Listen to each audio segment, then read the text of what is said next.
critical of Western civilization. Would you say that you are an Islamic or Muslim supremacist? Yes, of course. Of course. Muslim supremacist, of course. Islamic supremacist, of course. And there's nothing wrong with that. There's not a thing wrong with that. You're a Western supremacist. You believe in the supremacy of your values. You believe in the supremacy of your belief system. You believe in the supremacy of your belief system so much that you want the whole world to follow it. You try to force the entire world to follow your belief system because you believe it's so right. You came up with the, Universal Declaration of Human Rights. You took it upon yourself to decide what are the human rights for the entire human race. Well, all right, but I mean, That's supremacist. You believe that you have the authority, you have the right to decide what are the rights of human beings everywhere in the world forever. And your belief in your right to do that has been brutally manifest all around the world for centuries. Not for years, not for decades, for centuries. But the difference is that in Islam, to believe in the supremacy of Islam includes, one of the things that we believe in is that we don't have the right to compel you to follow our beliefs. But you don't have that. You absolutely believe that you have the right to compel others to follow your beliefs.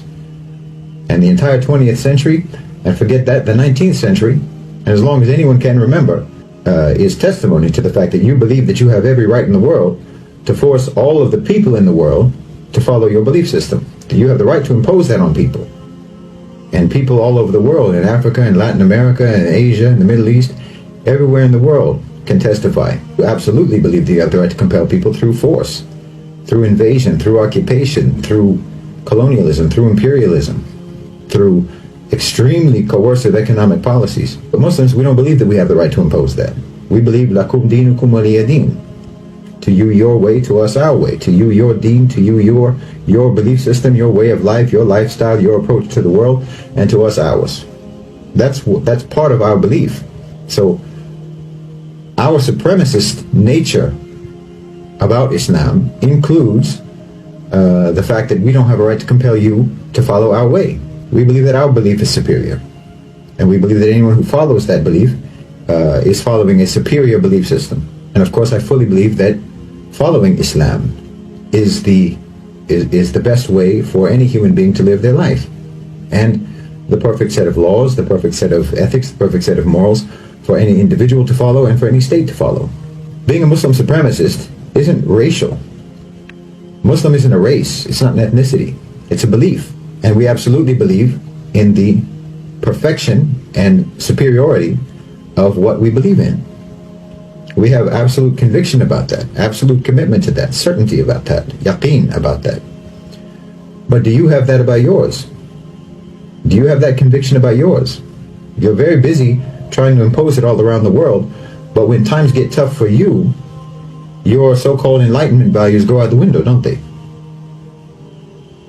I mean, when there's too many diverse opinions in your society, then you start creating bureaus and departments in the government for combating so-called disinformation. Freedom of the press is out the window. When times get tough, you ban protests. You arrest people for protesting. Freedom of assembly out the window. When your belief system becomes difficult to maintain, difficult to preserve, you throw it under the bus without hesitation. But that's not the case with Muslims. Muslims throughout imperialism, throughout colonialism, throughout the Crusades, throughout poverty, throughout war, throughout invasion, throughout occupation, have maintained their belief. Even without the Khilafah, even without the Islamic State, and even without the Islamic Empire, Muslim societies are still strong and committed to Islam. We're still committed to our belief system. Nothing can change that. Maybe we have failed states, but we don't have failed societies. We don't have failed cultures. Our governments may fall, but our people remain the same. Our people remain committed to the same values, to the same morals, to the same moral laws, regardless of whether there's a government over them to enforce that. But that's not the case with you. Even though you're trying to impose your value system all around the world, when things become difficult in your own societies, you abandon your principles, you abandon your values. They're insufficient for preserving the security and the stability and the tranquility of your societies. They're insufficient. They're inadequate for that. So that alone, along with many, many other things, that alone shows me the inferiority of your value system, the inferiority of your belief system, and the superiority of Islam. And your belief system, your enlightenment values, are extremely selectively applied in your society throughout your history. They apply to some people and not others. It's like in George Orwell's Animal Farm. Some people are more equal than others in your society. Your value system is not evenly applied. I mean, there's obvious examples everyone knows about. But just look at democracy, for example. You want democracy all around the world, supposedly. You say that you want democracy all around the world, so-called. But you don't even apply democracy. Let's just, for the sake of argument, let's pretend that you have a democratic system in the United States, and it's an actually healthy, functioning democratic system, which is obviously not the case. But let's just, for the sake of argument, pretend that it is. You don't believe that democracy is important, for example, in the private sector.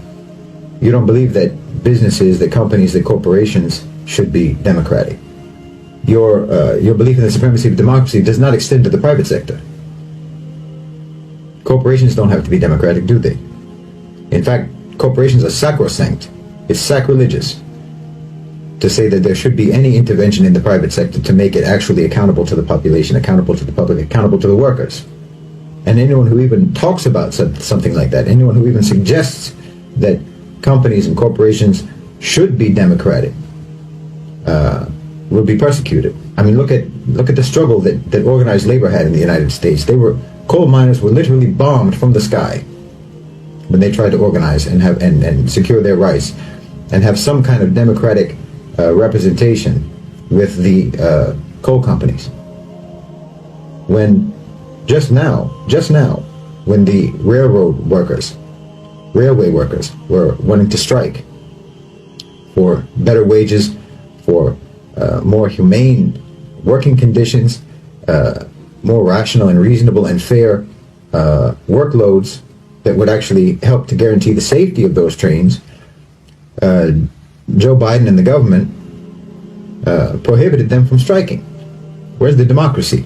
Because you don't mean the things that you say. You don't mean the values that you espouse. You don't mean it. If you meant it, then you would apply it across the board. You would apply it to everybody in all institutions and all dimensions of your society. It would be applied everywhere, but it's not. Democracy doesn't belong in the workplace. Democracy doesn't belong in the company, in the business, in the corporation. And no one's even supposed to suggest that it should. That's an inferior belief system. It's inadequate. It's inadequate for building a civilization, for building a cohesive society. Because look, the only group identity, the only sort of group identity that makes any sense at all, it's not racial, it's not ethnic, it's not nationalistic, not even based on language or shared culture or shared heritage. None of that makes any sense as a shared group identity.